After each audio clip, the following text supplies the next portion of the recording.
Afternoon students. तो ये हमारा जो सेशन है 2024-25, तो इसमें जो न्यू एजुकेशन पॉलिसी है वो हमारे स्कूल में पूर्ण रूप से लागू हो चुकी है। ठीक है, छोटे बच्चे ध्यान से मेरी तरफ ध्यान देंगे। ये सारे जो सेशन होते हैं, स्पेशल सेशन, ये आपके लिए ही होते हैं ताकि जो भी नई बातें हैं जो आपने बचपन में नहीं सीखी हैं वो अपने बड़ों से, अपने बड़े बच्चों के साथ, अपने एल्डर के साथ आप सीखोगे।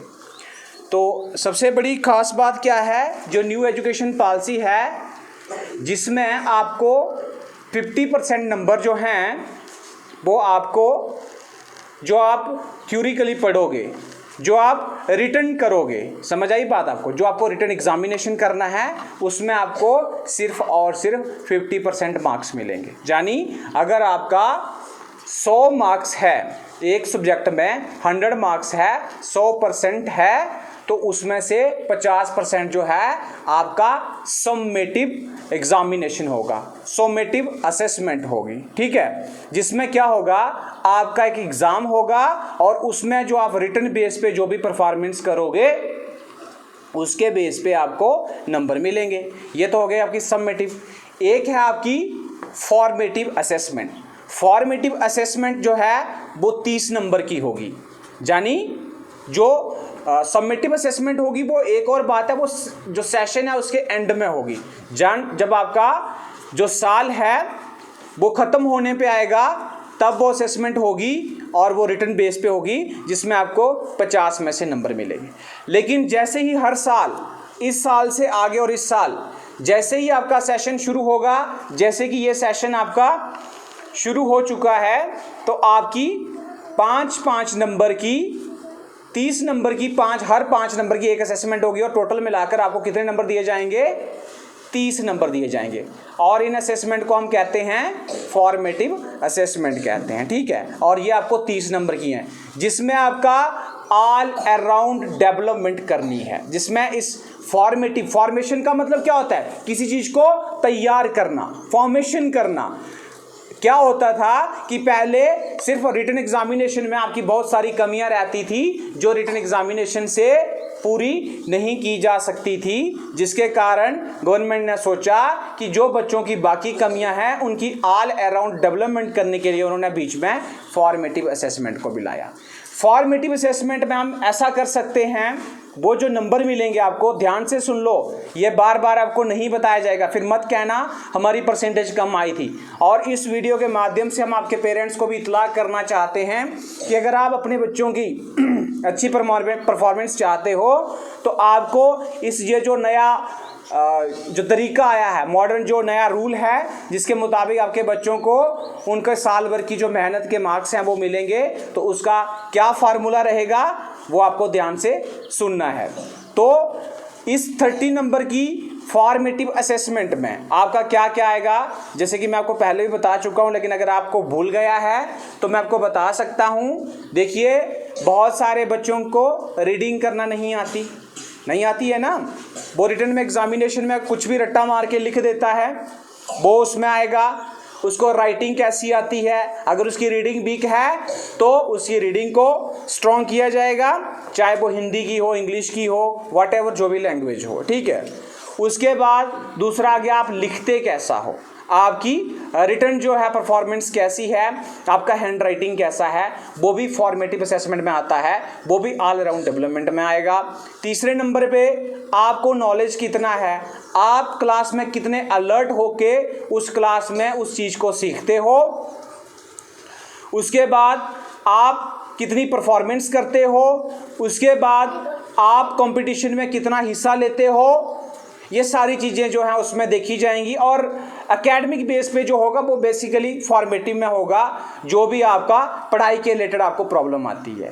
तो फॉर्मेटिव असेसमेंट 30 मार्क्स की हो गई, समेटिव होगी जो लास्ट में रिटर्न वाली वो 50 होगी, तो टोटल हो गया आपके 80 मार्क्स। अब जो 20 मार्क्स बचे वो आपको मिलेंगे सीसी के, यानी को करिकुलर एक्टिविटीज़ के। को मैंने होता है साथ साथ में, करिकुलर होता है आपकी पढ़ाई, जो बेसिक पढ़ाई है, जो आपकी जो सब्जेक्ट आपको पढ़ाए जाते हैं उनको हम करिकुलर कहते हैं। एक्टिविटीज़ होती हैं गतिविधियाँ, ठीक है। तो पढ़ाई के साथ साथ, आपके सब्जेक्ट के साथ साथ जो भी आप बाकी गतिविधियां करोगे, जिससे बच्चों में जो सोशलिस्ट, जो एक सोशल अप्रोच रहती है, उसका जो ऑल अराउंड डेवलपमेंट में हिस्सा बनता है, वो स्टेज कैसे होस्ट करेगा, स्टेज कैसे शो करेगा, कंपटीशन में हिस्सा कैसे लेगा, डिबेट कैसे करेगा, और कोई टॉपिक तैयार करके कैसे लाएगा, ये सारे को करिकुलर एक्टिविटीज़। खेलों में कितना हिस्सा ले रहा है, कितना बच्चा एक्टिव है, तो 20 नंबर आपको उसमें मिलेंगे, ठीक है। जिसमें आप डिबेट, कंपटीशन, टॉपिक, आपके जो गेम्स हैं, और जो आप असेंबली में परफॉर्मेंस करते हो, और अगर आपको अदर देन को करिकुलर जो भी आपको पूछा जाता है, आप उसको कैसे रिप्रेजेंट करते हो, जिसके आपको 20 मार्क्स मिलेंगे। तो इसी तरीके से हर एक सब्जेक्ट का 100 मार्क्स बनेगा, ठीक है।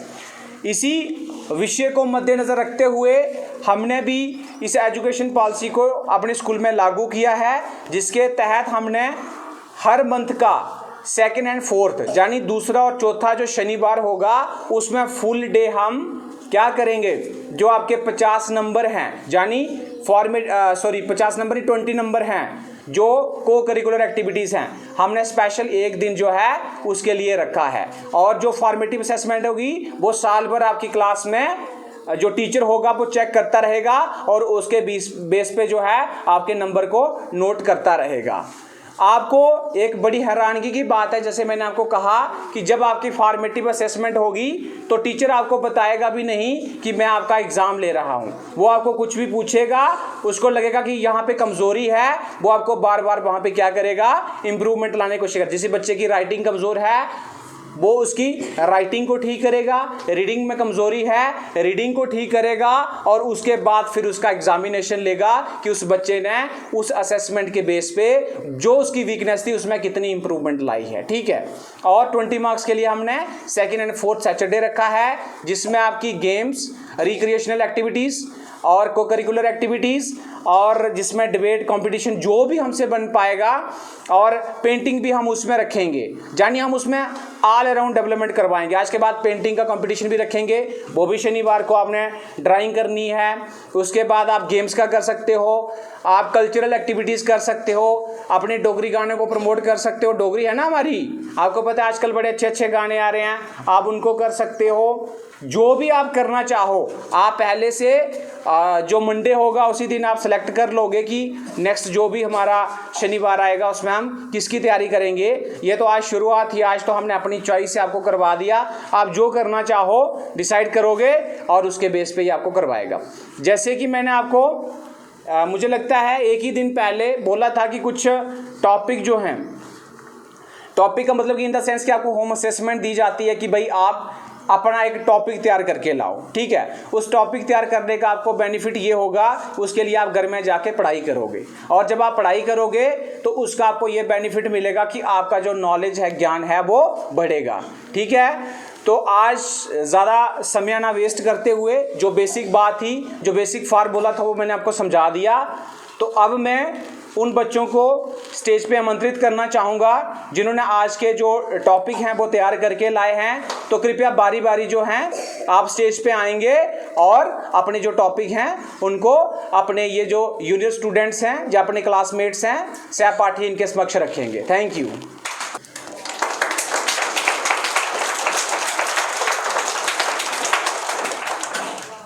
Good afternoon. मेरा नाम प्राकृति शर्मा है और मैं आठवीं कक्षा की छात्रा हूँ। आज मैं आपके सामने अंग्रेजी शासन के बारे में बताना चाहूँगी।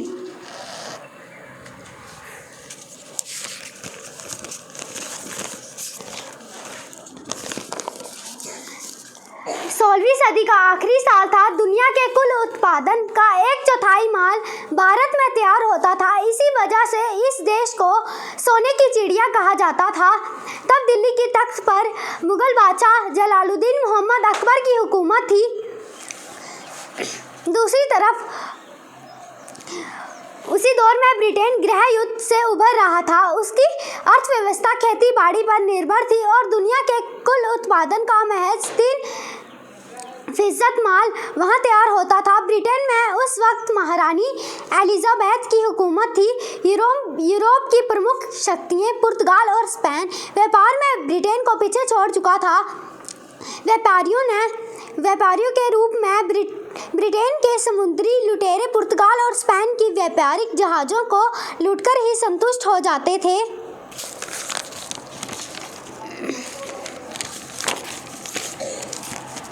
भारत के बारे में की जानकारी के आधार पर एक अन्य सर जेम्स लेक्सटर सहित ब्रिटेन के 200 से अधिक प्रभावशाली और व्यवसाय को इस दिशा में आगे बढ़ाने का विचार आया। उन्होंने 31 दिसंबर 1600 को एक नई कंपनी की नींव डाली और महारानी से पूर्व एशिया में व्यापार करने का अधिकार प्राप्त कर लिया। इस कंपनी के कई नाम थे, लेकिन इस कंपनी को ईस्ट इंडिया कंपनी के नाम से जाना जाता था।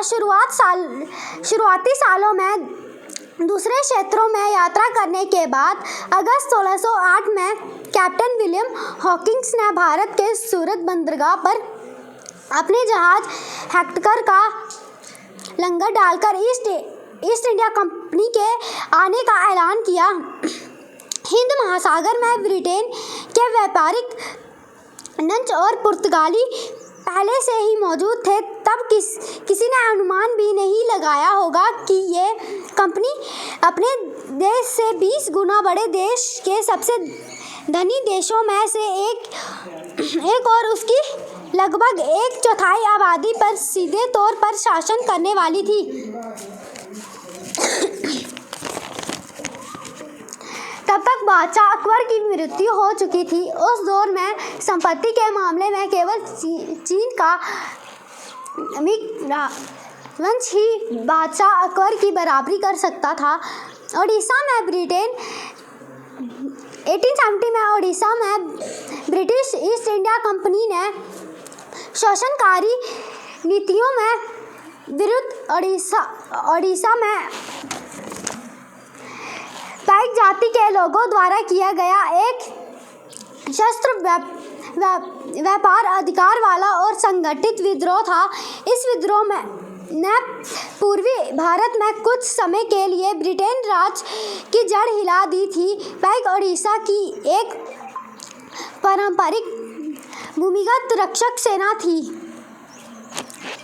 सामाजिक और धार्मिक कारण अंग्रेजों में प्रजातियों भेदभाव तथा श्रेष्ठता की भावना, ईसाई मिशनरियों को प्रोत्साहन, भविष्य सामाजिक सुधार कार्यक्रम तथा नए नियमों का निर्माण, सैनिक कारण सैनिकों के वेतन एवं भत्ते में आर्थिक असमानताएं एवं भेदभाव, उनका मनोवैष्णविक एवं धार्मिक उत्पीड़न। 1857 के विद्रोह में सबसे महत्वपूर्ण नेता रानी लक्ष्मीबाई, बहादुर शाह जफर और मंगल पांडे थे।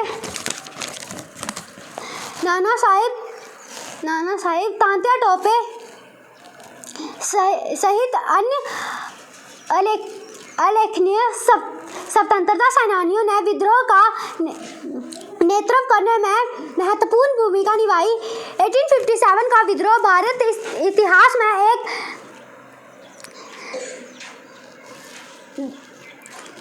निर्णायक मोड़ था। 1857 से लेकर 1947 तक यानी 90 वर्ष के लंबे संघर्ष के बाद हमें आज़ादी मिली। इन 90 वर्षों में जो कुछ भी हुआ उस पर सैकड़ों किताबें लिखी जा चुकी हैं। सन 1947 में भारत का विभाजन हुआ। उसे स्वतंत्रता दिवस कहना थोड़ा टांग ही लगेगा। 1857 के पहले भारत का क्षेत्रफल लगभग 33 लाख वर्ग कम है। पड़ोसी 9 देशों का क्षेत्रफल 50 लाख वर्ग किमी बनता था। कुछ सबसे प्रमुख स्वतंत्रता सेनानियों में महात्मा गांधी, जवाहरलाल नेहरू, सुभाष चंद्र बोस, भगत सिंह, सरदार वल्लभ भाई पटेल और कई अन्य शामिल हैं। धन्यवाद।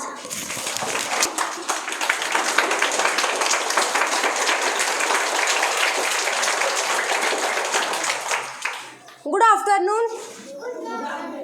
मेरा नाम आशीष कुमार है। मैं कक्षा 8वीं का छात्र हूँ। मैं आज आपको भारत के संविधान के बारे में बताऊंगा। भारत का संविधान एक बहुत बड़ा लिखित संविधान है, जिसको बनाने के लिए 64 लाख का खर्च और 2 साल 11 महीने 18 दिन लगे। जब किसी देश को चलाने के लिए रूल्स और रेगुलेशन की जो आवश्यकता पड़ती है, इसीलिए हमारे भारत देश ये देश कई वर्षों से अंग्रेज़ों का गुलाम था। इसीलिए जब अंग्रेज इस देश को छोड़ के चले गए, फिर हमारा देश आज़ाद होने के बाद फिर हम जो एक कॉन्स्टिट्यूशन असेंबली में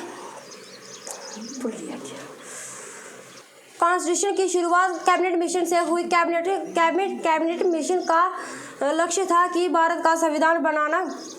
भारत के संविधान बनाने के लिए जो इटली के प्रधानमंत्री भारत आए, लॉर्ड पैथिलॉयड।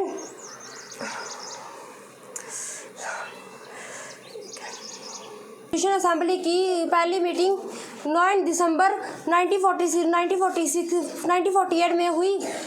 1948 में हुई और फिर सितंबर 1946 में एक गवर्नमेंट गई, इंटीरियम गवर्नमेंट थी, जिसके प्रेसिडेंट पंडित जवाहरलाल नेहरू थे। और पंडित जवाहरलाल नेहरू पहले प्रेसिडेंट थे और एक काउंसिल चैम्बर के प्रेसिडेंट डॉक्टर सचिदानंद सिन्हा थे और वो टेम्परेरी प्रेसिडेंट थे।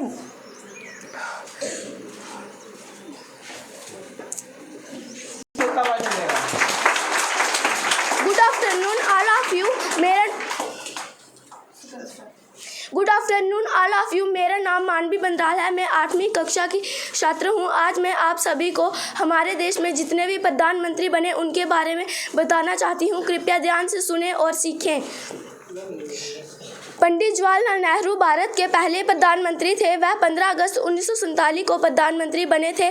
उन्होंने 15 अगस्त 1947 से 27 मई 1964 तक इस पद का कार्यभार संभाला। नेहरू जी भारतीय स्वतंत्रता संग्राम के एक प्रमुख नेता थे और उन्होंने गांधी जी के साथ मिलकर ब्रिटिश शासन के खिलाफ लड़ाई लड़ी थी और वह 16 साल 286 दिन तक प्रधानमंत्री रहे।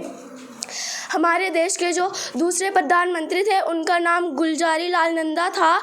वह भारत के दूसरे प्रधानमंत्री थे। वह 27 मई 1964 को प्रधानमंत्री बने। उन्होंने इलाहाबाद विश्वविद्यालय 1920 से 1921 में श्रम संबंधी समस्याओं पर एक शोध अध्येता के रूप में कार्य किया एवं 1921 में नेशनल कॉलेज मुंबई में अर्थशास्त्र के प्राध्यापक बने और गुलजारी लाल नंदा 9 जून 1964 तक प्रधानमंत्री रहे और ये 2 बार प्रधानमंत्री बने।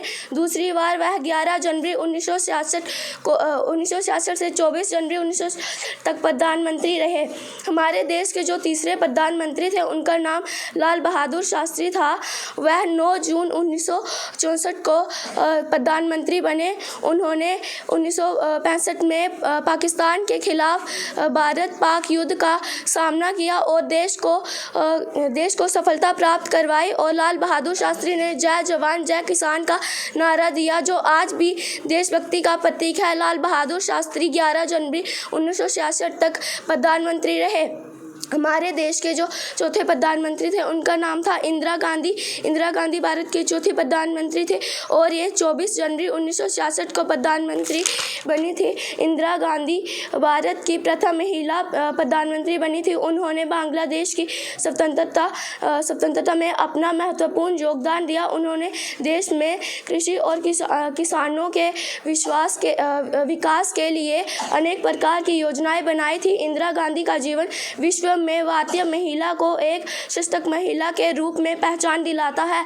इंदिरा गांधी 24 मार्च तक प्रधानमंत्री रही थी और ये 2 बार प्रधानमंत्री बनी थी। दूसरी बार ये 14 जनवरी 1980 से 31 अक्टूबर 1984 तक प्रधानमंत्री रही थी। हमारे देश के जो 5वें प्रधानमंत्री थे उनका नाम मोरारजी देसाई था। वह 24 मार्च 1977 को प्रधानमंत्री बने थे।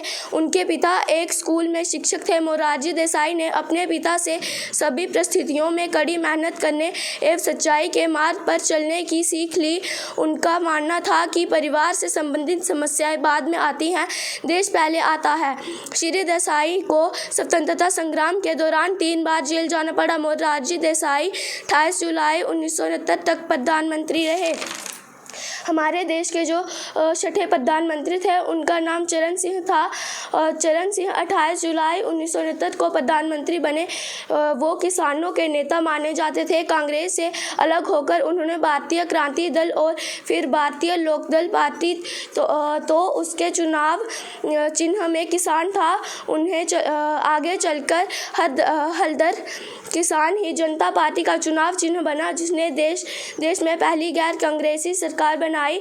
चरण सिंह 14 जनवरी 1980 तक प्रधानमंत्री रहे थे। हमारे देश के जो 7वें प्रधानमंत्री थे उनका नाम राजीव गांधी था। वह 31 अक्टूबर 1984 को प्रधानमंत्री बने। मतदाता की उम्र 21 वर्ष से कम करके 18 वर्ष तक के युवाओं को चुनाव में वोट देने का अधिकार राजीव गांधी ने दिलाया। राजीव गांधी 2 दिसंबर 1989 तक प्रधानमंत्री रहे। हमारे देश के जो 8वें प्रधानमंत्री थे उनका नाम विश्वनाथ प्रताप सिंह था। वह 2 दिसंबर 1989 को प्रधानमंत्री बने। विश्वनाथ प्रताप सिंह का जन्म 25 जून 1931 को उत्तर प्रदेश के इलाहाबाद जिले में एक राजपूत जमींदार परिवार में हुआ था। उन्होंने उत्तर प्रदेश में मुख्यमंत्री का कार्यभार भी संभाला। विश्वनाथ प्रताप सिंह 10 नवंबर 1990 तक प्रधानमंत्री बने रहे थे। हमारे देश के 9वें प्रधानमंत्री का नाम चंद्रशेखर है। चंद्रशेखर 10 नवंबर 1990 को प्रधानमंत्री बने थे। श्री चंद्रशेखर का जन्म 17 अप्रैल 1927 को उत्तर प्रदेश के बलिया जिले में स्थित इब्राहिमपति गांव में एक किसान परिवार में हुआ था। 1962 में वह उत्तर प्रदेश से राज्यसभा के लिए चुने गए। श्री चंद्रशेखर सत्तारूढ़ पार्टी के उन सदस्यों में से थे जिन्हें आपातकाल के दौरान गिरफ्तार कर जेल भेज दिया गया था। चंद्रशेखर 21 जून 1991 तक प्रधानमंत्री बने रहे। हमारे देश के जो 10वें प्रधानमंत्री थे उनका नाम PV नरसिम्हा राव था। वह 21 जून 1991 को प्रधानमंत्री बने थे। वह आंध्र प्रदेश सरकार में 1962 से 1964 तक कानून एवं सूचना मंत्री, 1964 से 1967 तक कानून एवं विधि मंत्री, 1967 से स्वास्थ्य एवं चिकित्सा मंत्री एवं 1968 से 1971 तक शिक्षा मंत्री। वह 16 मई 1996 तक प्रधानमंत्री रहे। हमारे देश के जो 11वें प्रधानमंत्री थे उनका नाम अटल बिहारी वाजपेयी था। वह 16 मई 1996 को प्रधानमंत्री बने। वह हिंदी कवि लेखक थे। 6 फरवरी 2009 को सीने में संक्रमण और बुखार के कारण वाजपेयी जी को अस्पताल में भर्ती कराया गया था और 16 अगस्त 2018 को वाजपेयी का निधन हो गया था। वह 1 जून 1996 तक प्रधानमंत्री बने रहे और वह 2 बार प्रधानमंत्री बने थे। दूसरी बार वह 19 मार्च 1998 से 22 मार्च 2004 तक प्रधानमंत्री रहे। हमारे देश के जो 12वें प्रधानमंत्री थे उनका नाम HD देवेगौड़ा था। वह 1 जून 1996 को प्रधानमंत्री बने। श्री देवेगौड़ा 20 साल की उम्र में अपनी पढ़ाई पूरी करने के बाद राजनीति में आ गए। इसे देवेगौड़ा की किस्मत ही कहा जाना चाहिए कि वह मुख्यमंत्री पद से सीधे प्रधानमंत्री पद पर पहुंच गए। वह 21 अप्रैल 1997 तक प्रधानमंत्री रहे। हमारे देश के जो 13वें प्रधानमंत्री थे उनका नाम इंद्र कुमार गुजराल था।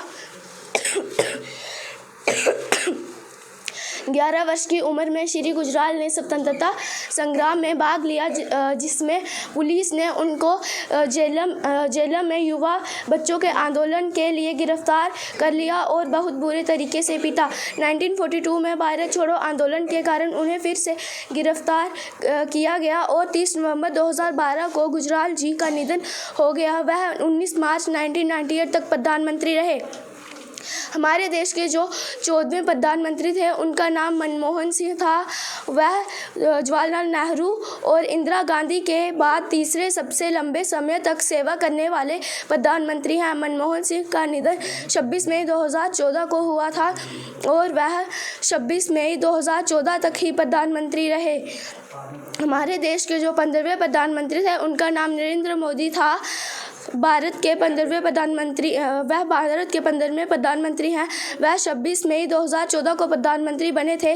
पहले नरेंद्र मोदी जी गुजरात के वडनगर रेलवे स्टेशन, जहां कभी भारत के प्रधानमंत्री नरेंद्र मोदी चाय बेचते थे, और उनका जन्म 17 सितंबर 1950 में वडनगर नाम की जगह पर हुआ था। नरेंद्र मोदी 26 मई 2014 से अब तक प्रधानमंत्री हैं। धन्यवाद। Good afternoon. मेरा नाम सोनाक्षी ठाकुर है। मैं कक्षा 8वीं की छात्र हूँ और आज मैं बताना चाहती हूँ कि पाकिस्तान के साथ हमारी कितनी लड़ाइयाँ हुई, कौन जीता कौन हारा, उस समय कौन प्रधानमंत्री था।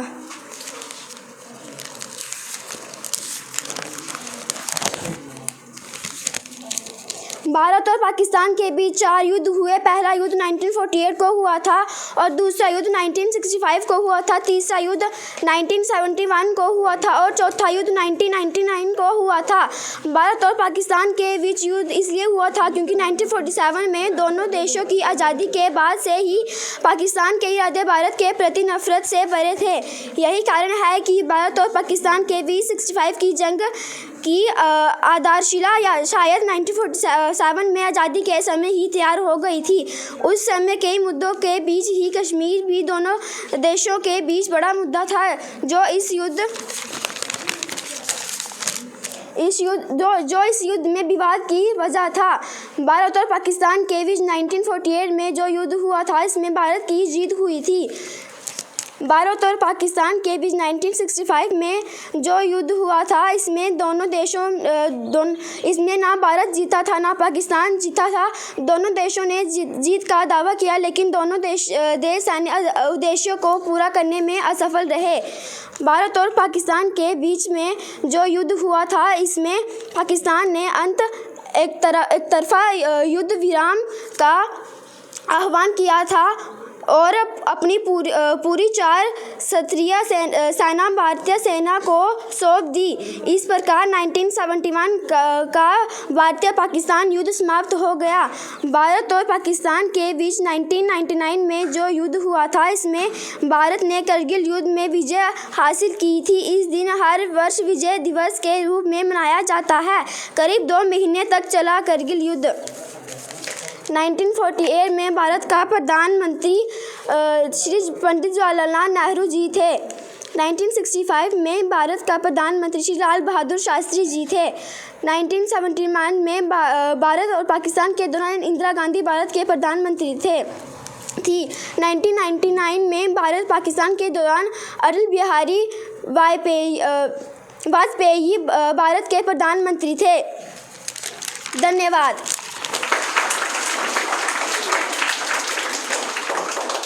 Good afternoon.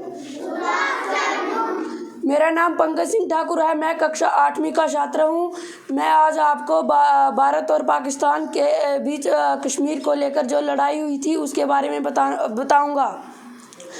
जब हमारा देश आज़ाद हुआ तो 22 अक्टूबर 1947 जब पाकिस्तान ने जम्मू कश्मीर पर आक्रमण कर बड़े हिस्से पर अवैध कब्जा कर लिया और वहां के लाखों हिंदू सिखों का नरसंहार किया।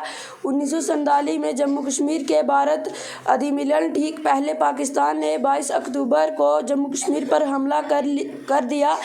इस हमले में पाकिस्तानी सेना के साथ कबायली सेना ने जम्मू कश्मीर में वो नरसंहार किया जिसकी वानगी मानव इतिहास में कम ही मिलती है। पाकिस्तानी हमले के जवाब में भारत ने सेना भेजी, लेकिन जिन इलाकों पर पाकिस्तानी कब्जा कर चुके थे वहां पाकिस्तानी हमलावरों ने हजारों लोगों का कत्लेआम किया।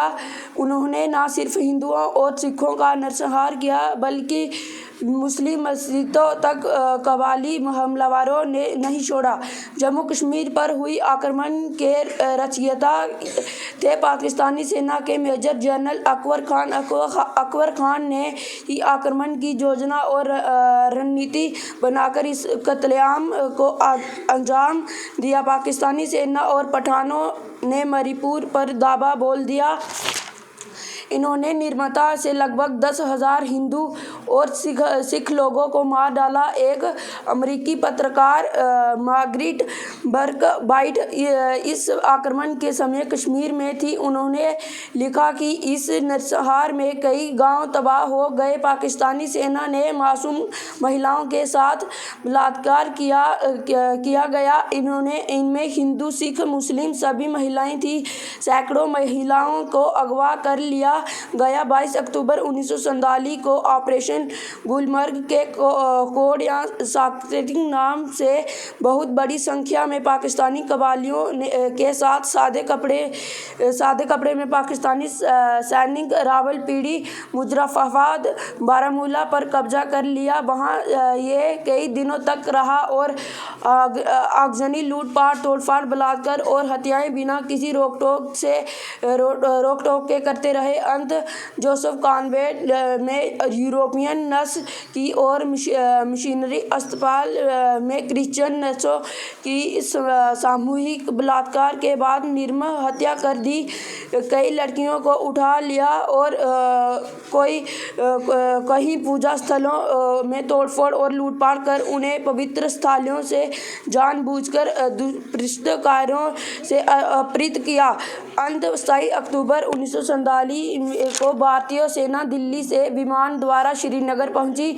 लूटपाट करते ये कबीले बारामूला को लूटने के बाद श्रीनगर की ओर जाने लगे, पर रास्ते में इनकी भिड़ भारतीय सेना से हो गई। हमारी सेना ने उन्हें पीछे खदेड़ दिया। 8 नवंबर को वह बारामूला से 300 ट्रकों में लूट का सामान लादकर अपने साथ ले गए। धन्यवाद।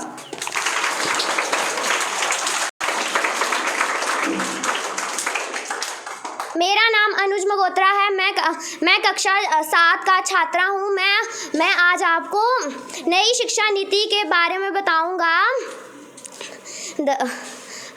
मैं अपने निबंध को एक शायरी से शुरू करना चाहूँगा। विद्यार्थी करे अपने सपने को साकार, विद्यार्थी करे अपने सपने को साकार, नई शिक्षा नीति का यही है आधार।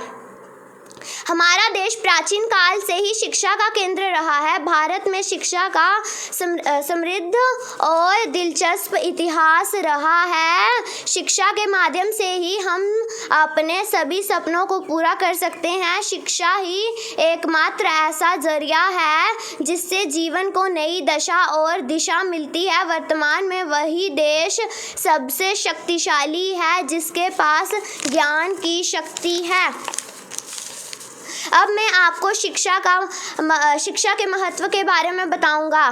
जैसा कि हम सभी जानते हैं कि शिक्षा हमारे जीवन के लिए बहुत महत्वपूर्ण है। प्राचीन काल से भारत समाज के पूर्ण विकास के लिए शिक्षा के महत्व के प्रति जागरूक रहा है। आजकल हर वस्तु के लिए शिक्षा मूलभूत आवश्यकता है। शिक्षा बचपन से प्रारंभ होती है और पूरे जीवन भर जारी रहती है। व्यक्ति जितना अधिक शिक्षित होता है उतना ही उसके जीवन में सफलता की संभावना बढ़ती है। इसके अतिरिक्त शिक्षित व्यक्ति को समाज के सम्मानजनक दृष्टि से देखा जाता है। अच्छी शिक्षा के साथ एक महान पदवी हासिल कर अपने भविष्य को उज्जवल कर सकते हैं। ठीक होंगे अंधशिक्षा के रोगी, ठीक होंगे अंधशिक्षा के रोगी, अब गुणवत्ता अपनी शिक्षा में होगी। यदि हमें अपने भारत को विकसित बनाना है तो इसके लिए सर्वप्रथम ज्ञान आधारित समाज की स्थापना करनी होगी। शिक्षित समाज का निर्माण हम तभी कर पाएंगे जब सभी लोग अपनी जिम्मेदारी निभाएं। परिवार से ही समाज बनता है, इसलिए यदि परिवार शिक्षित होगा तो समाज स्वयं ही शिक्षित हो जाएगा। शिक्षा की गुणवत्ता स्वयं में एक महत्वपूर्ण तत्व है। देश के शिक्षा संबंधी सर्वेक्षण के अनुसार शिक्षा के साथ विद्यार्थी का स्तर भी अपेक्षा से कम है। शिक्षा की गुणवत्ता में सुधार लाने के लिए सभी का सक्रिय सहयोग लेना बेहद ज़रूरी है। इसके अतिरिक्त शिक्षण विधियों में की कमियों को दूर करने की ज़रूरत है। परिवार, समुदाय और देश को बड़े स्तर पर ले जाने के लिए मानव समाज के हर स्तर पर शिक्षा की अहम भूमिका होती है। शिक्षा के माध्यम से हम सब मिलकर अपने देश को भ्रष्टाचार से मुक्त कर सकते हैं। अतः हमें अन्य सुधारों के साथ साथ उचित प्रशासन मानकों, सरकार द्वारा प्राप्त प्रोत्साहन और चेक व बैलेंस की नीति अपनानी होगी। शिक्षा से ज्ञान का दीप जलाएंगे, शिक्षा से ज्ञान का दीप जलाएंगे, भारत के भविष्य को उज्जवल बनाएंगे। जय Hind.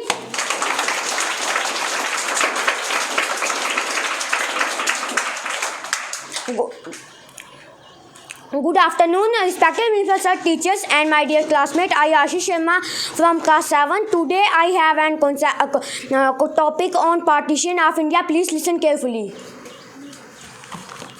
The partition of India in 1947 was the change of political borders and the division of other assets that occupied the dissolution of the British Raj in the Indian subcontinent and the creation of two independent dominions in South Asia, India and Pakistan. The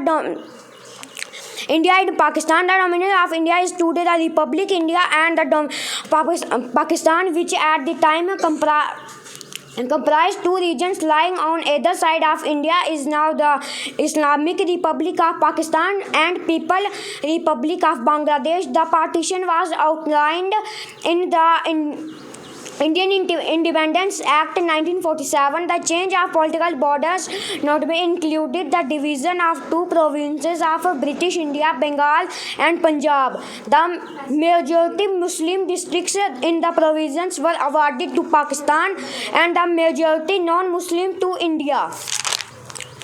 The other assessed that all Indian Army, etc.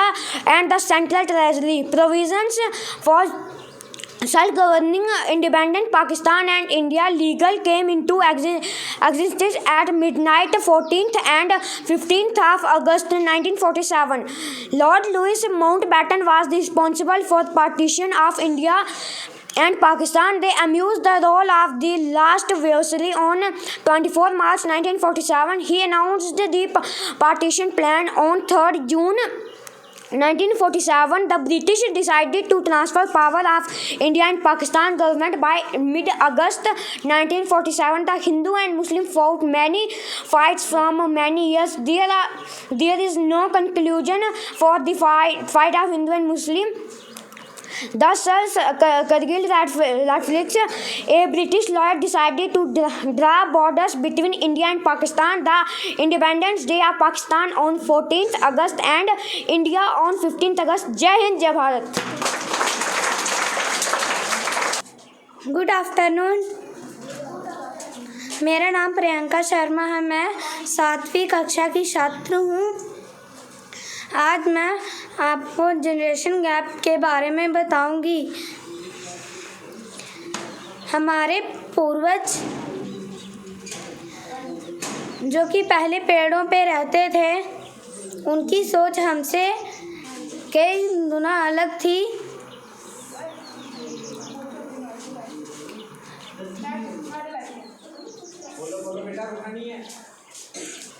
हमारे पूर्वजों को जब खाने की कमी होने लगी, तब उन्होंने पेड़ों से उतरकर 2 पैरों पर चलना सीखा, जिससे उन्हें बहुत ही दिक्कत होने लगी।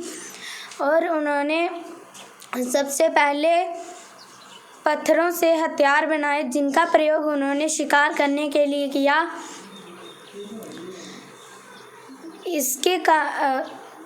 इसके अतिरिक्त उन्हें जंगली जानवरों से भी बहुत खतरा था।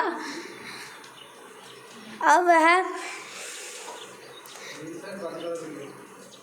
यह एक बहुत ही प्यारा देश है, भारत की राजधानी। Good afternoon. मेरा देश भारत। मेरे देश का नाम भारत है, यह बहुत ही प्यारा देश है। भारत की राजधानी नई दिल्ली है। भारत को 15 अगस्त 1947 को अंग्रेज़ों से आज़ादी मिली थी। आज हमारा देश बहुत ही तेज़ी से विकास कर रहा है। भारत की मुद्रा को भारतीय रुपया कहा जाता है। मेरा देश में सभी समुदाय के लोग मिलजुल कर रहते हैं। यहाँ हर त्योहार को बड़े धूमधाम से मनाया जाता है। मेरे देश में दोस्ती और रिश्तेदारियों को लोग दिल से निभाते हैं। मुझे अपने भारतीय होने पर गर्व है। जय हिंद। भी नहीं की जा सकती है। जो भी अपने जीवन में अनुशासन नहीं रखता है, वह कभी भी सफलता नहीं हो सकता, चाहे वह मूर्ख हो या फिर कोई वन्य प्राणी। अगर हम जीवन में सफलता होनी है तो समय पर उठना हो, समय पर सोना हो, बिना समय की खराब करनी, अनुशासन की पालना करनी होनी। अनुशासन किसी के सीखने से नहीं आता, ये समय की सीखना होती है। जैसे गुरु आपकी शिक्षा दे सकता है, सही मार्ग पर चलना सिखा सकता है, लेकिन उस शिक्षा का अपने किसी प्राणी अनुशासन करता है, ये अपने पर निर्भर करता है। अगर आप एक सफलता व्यक्ति बनना चाहते हैं और अपना माता पिता का नाम रोशन करना चाहते हैं, तो अपने जीवन में अनुशासन की आज भी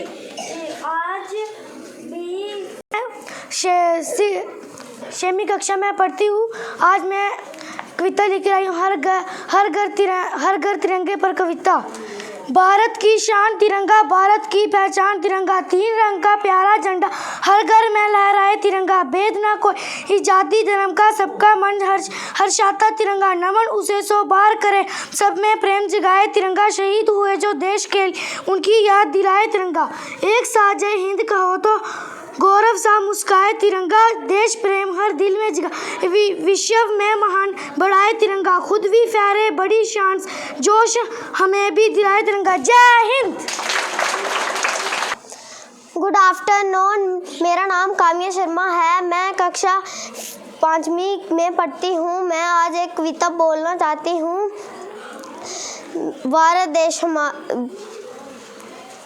विजय विश्व तिरंगा प्यारा झंडा ऊंचा रहे हमारा, वीरों को हर्षाने वाला, प्रेम सुधा बरसाने वाला, मातृभूमि का तन मन प्यारा झंडा ऊंचा रहे हमारा। आओ प्यारे वीरों आओ, देश धर्म पर बलि बलि जाओ, एक साथ सब मिलकर गाओ, प्यारा भारत देश हमारा झंडा ऊंचा रहे हमारा।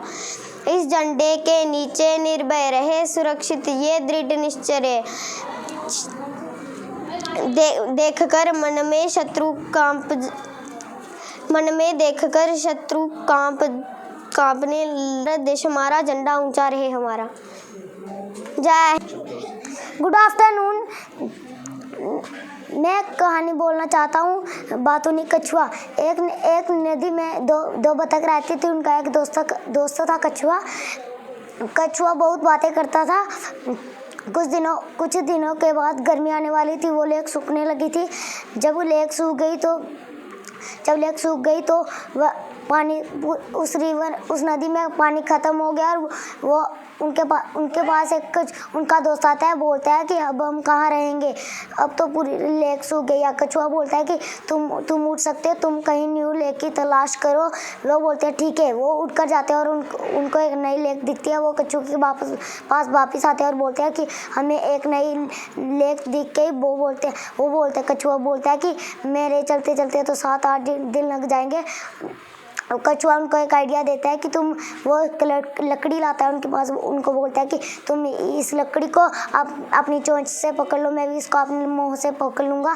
फिर वो उठकर जाते हैं। जैसे कछुए को वो लेक दिखती है, उसको बत्तख ने बोला था कि तुम बोलना नहीं, उसने बोल दिया। उसके मुँह से लकड़ी छूट गई और वो नीचे गिरकर मर गया। यह सब बोलते बोलते मैं एक शायरी बोलना चाहता हूँ।